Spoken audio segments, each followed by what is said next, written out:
নমস্কার বন্ধুরা, নমিতা কুকিং ওয়ার্ল্ডে আপনাদের সবাইকে স্বাগত। আজকে দেখুন চলে এসেছি একটি শীতের স্পেশাল শাক নিয়ে। এটা কী শাক বলুন তো? এটা হচ্ছে খেসারি কলাইয়ের শাক। এই শীতকালেই এই শাকটা পাওয়া যায়। খেসারি শাকটা এই শীতকালেই পাওয়া যায়। এই খেসারি শাকটাকে আজকে আলু বেগুন দিয়ে রেসিপি বানিয়ে দেখাবো। প্রথমে আমি আলু বেগুনটাকে কেটে নেব। দেখুন এইখানে আলু বেগুনটা কাটা হয়ে গেছে। এটাকে ভালো করে ধুয়ে বসিয়ে দেব। দেখুন এইখানে আলু বেগুনটা ভালো করে ধোয়া হয়ে গেছে। আর এইদিকে কড়াইটাও গরম করতে দিয়ে দিয়েছি। কড়াইটা গরম হতে হতে আমি একটু পেঁয়াজ কেটে নেব। দেখুন এইখানে পেঁয়াজ কেটে নিয়েছি আর অল্প দুকুয়া রসুন নিয়ে থেতো করে নিয়েছি। আর এদিকে দেখুন কড়াইটাও গরম হয়ে গেছে, তেল দিয়ে দেবো। সরষের তেল দিয়ে দেবো। তেলটা গরম হয়ে গেছে। প্রথমে আমি ফোড়নে দিয়ে দেবো একটা কাঁচা লঙ্কা আর একটু শুকনো লঙ্কা। এরপর দিয়ে দিচ্ছি একটু কালো জিরে ফোড়ন।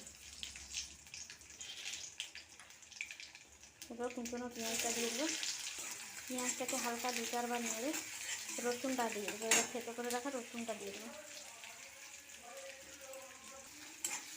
এবার রসুনটা আর পেঁয়াজটা একটু ভালো করে ভেজে নেব। দেখুন ভাজা ভাজা হয়ে গেছে। এবার আলু বেগুনটাকে দিয়ে দেবো। আলু বেগুনটা দিয়ে ভালো করে নাড়িয়ে নেব।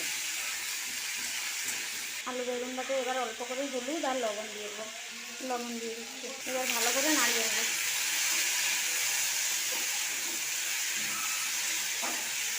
আলু বেগুনটা ভাজা হতে হতে আমি ওই দিকে শাকটা কেটে ধুয়ে নেব। এই দেখুন শাকটা কেটে ধুয়ে নিয়েছি ভালো করে। আর এইদিকে দেখুন আলু আর বেগুনটাও ভাজা ভাজা হয়ে গেছে। এরপরে শাকটাকে দিয়ে দেবো। শাকটাকে দিয়ে ভালো করে নাড়িয়ে নেব। ঢাকা দিয়ে দেবো শাকটা সেদ্ধ হওয়ার জন্য।